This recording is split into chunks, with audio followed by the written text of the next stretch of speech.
Hey guys, Hi, welcome back to another episode of Fact or Fiction Friday. Friday.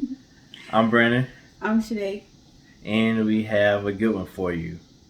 Yep. So, BS detectors, we want to start seeing you in the comments with your magnifying Magnifying glass, glass. or just comment what you think the story is about, if you think it's fact or fiction. Yeah, let us know what you think. If you've heard this story before and you want to tell us, hey, I know exactly what y'all talking about.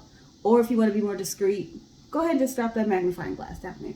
Because I don't want anyone to always be like, oh, I never get it. Oh, I don't know what it is. I never know. Hey, let's just put a magnifying glass and say, I could tell what you just said was a clue. Mm-hmm. Or to be like, I'm detecting, Your BS. yeah, that this might be a true story. This might not be a true story. Yeah. So. All right, this is a story of a slave who used a unique way to escape to freedom. Mm. Born into slavery in Virginia in 1815, he had a brother and a sister. He would marry a fellow slave, and they had 3 children of their own. His slave master was not entirely horrible to him, and would hire him to work in the tobacco factory for money. He used this money to rent a home for his family and pay his wife's master not to sell them away. But that's what happened. Yeah, his pregnant wife, 3 kids were all sold away from him, and there was absolutely nothing he could do about it. His family was gone. Now alone, he came up with a plan to escape this whole slavery situation. With help from friends, one was a free black male, the other was a white shoemaker. He decided to use most of his life savings to ship himself in a box through the mail to Philadelphia. He would use a shipping company who advertised that they promised not to investigate packages going from the south to the north or vice versa, so that people would trust them. Because, people were mailing things to slaves and things like that were allowed to get mail. And so they didn't want no one looking in their packages. And I guess that might have been something that happened. I don't know. But so they were a trusted shipping service. There was an organization in Philadelphia which he would ship himself to, who would help him once he got there. So the wooden box was small and was labeled as dry goods. It had a "this side up" sticker on it. He lined it with wool cloth to sit on, and the box was nailed closed and had straps to hold it closed as well. Um, he had a small amount of food and water, and there was also a hole so he can get some air. Oh, I'm so claustrophobic, y'all. Just the thought of being in a box. Oh, I couldn't do it. I couldn't do it. Like, I would be at the whole. They'd be like, "What is this box breathing?" Like, I couldn't. Like, I don't do well with small areas and elevators. I don't like flying on planes. Like, I do it. I get on the elevator because I don't like steps more. But yeah, I'm claustrophobic, and that just sounds horrible. All right, so he began his trip traveling from Virginia to Pennsylvania. He was first loaded up on a wagon, then on a train, then they put him on a boat. Next, another wagon, another train, then a ferry, to another train, to finally the delivery wagon. Altogether, his trip took 27 hours. 27 hours. Over a day. Despite his signs, y'all, he was still placed upside down a few times. Oh! It's kind of like, the airport. You have stuff they just throw your luggage. They don't care, they just take your stuff and just throw it around. I couldn't imagine. Like, I would have been in a box like, hey, you got me outside. Like, I would have got caught. Mm-hmm. There's several reasons where I would have got caught. First of all, just getting in the box, I would have missed my time to get shipped because I would have been up there freaking out. Mm-hmm. But yeah. When he was delivered, he greeted the men who let him out of the box, and he sang a song in celebration of his freedom. I wonder what song he sang. What song would you sing? Free at last, free at last. Oh, that's not That a song. That ain't a song. Anywho. As a newly free man, he joined an anti-slavery society and became a well-known speaker. He would tell the story of how he escaped into freedom. Since he gained popularity, his wife's master heard about him and reached out to see if he wanted to purchase his family's freedom. For some reason, he was like, nah, and he just declined to purchase freedom for his wife and kids. In the speeches, he would say things like, slaves should be able to vote and always speak against slavery. Once a law was passed that allowed law enforcement to capture escaped slaves, he bounced and he moved to England. In England, he did some of the same things he got known for in America. Speaking about slavery, speaking out against it. He had a short-lived acting career, acting in some British plays, until he started his new career as a magician. While in England, he was on his, magician thing, and he also remarried and started a new family. He eventually brought his family to America, traveling with his magic act, and they would eventually settle up in Canada. All right, guys, what do you think? You think this story is fact or fiction? Go ahead and comment below. We talked about a man who was born a slave and mailed himself to freedom. He became a known speaker speaking out against slavery, and he would move to England and become a magician. What do you guys think?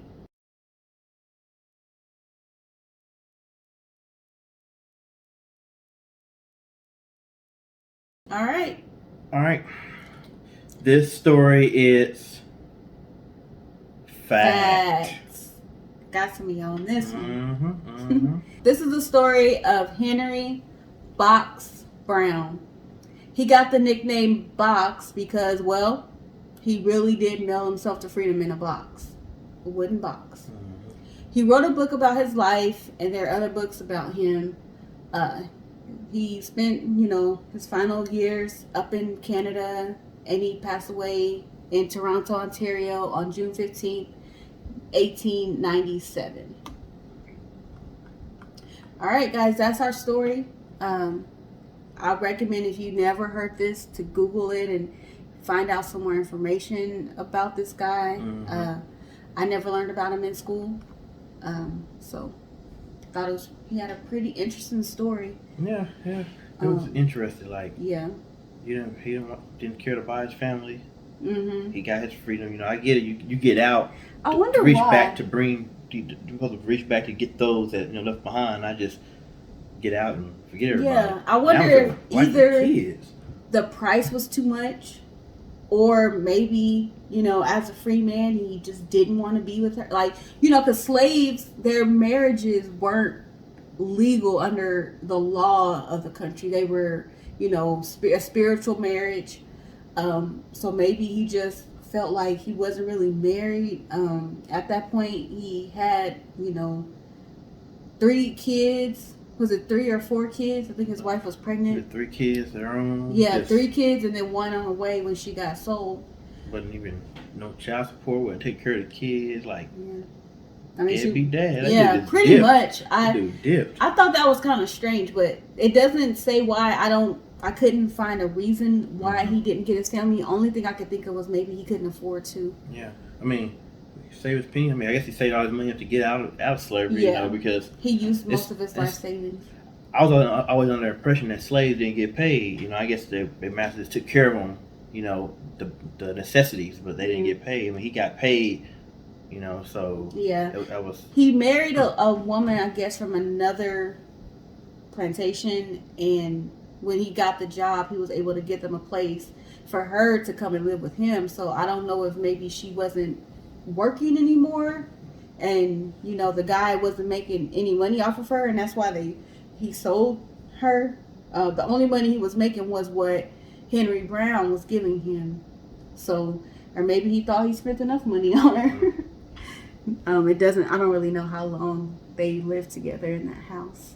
But very interesting piece of history, his story. And you know, he was one of the famous ones. Like he was up there speaking with, you know, other famous people. He ever being seen on famous on TV, activists and stuff. Being seen on a newspaper, and she's like, "Hey, that's my slave over there. What he doing? How you get out there? You know, I'm gonna see if he want to buy his family." And what he did, because that day he was supposed to be at work, he put some kind of acid on his hand to where he was truly injured, and that's how he was able to go and get in that box. So the whole time he was in the box, he was probably in some excruciating pain as well. What's that got to do? What's the acid got to do anything? Well, he had to get out of work. Oh, that's what that was for. Yeah, he hurt himself with the acid to not have to report to work, to report to the place to be mailed out. So yeah, that part didn't make it in the story. And this happens a lot, guys. When we're trying to be, you know, secretive about telling these stories, there's a lot of information that don't make it in. And that's why we encourage you, if you hear something that we're talking about that is true, that is history, go look it up for yourselves. Because we don't always take this time at the end to, you know, say our opinions or our thoughts. So this is just, you know, the beginning for, you know, something that you didn't know about.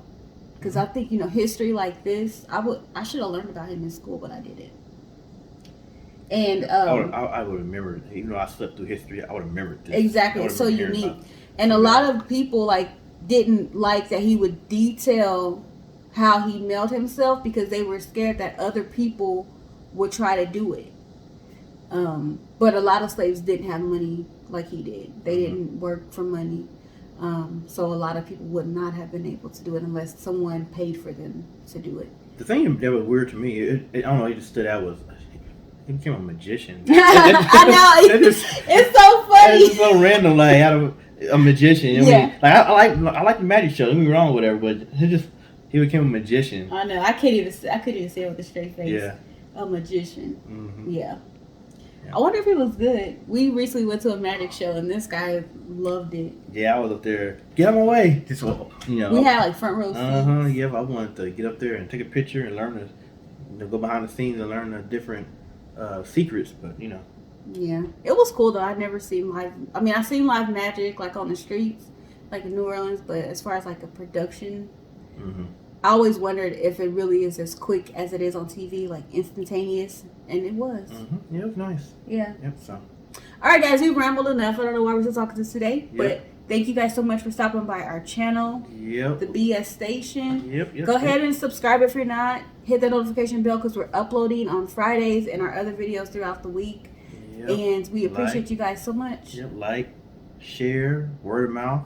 If you haven't heard this story, share this story with someone else, please. Word of mouth is always the best form of communication and getting news out. So with all that other good stuff, we'll see you on the next one. Yes. Bye. Bye, guys.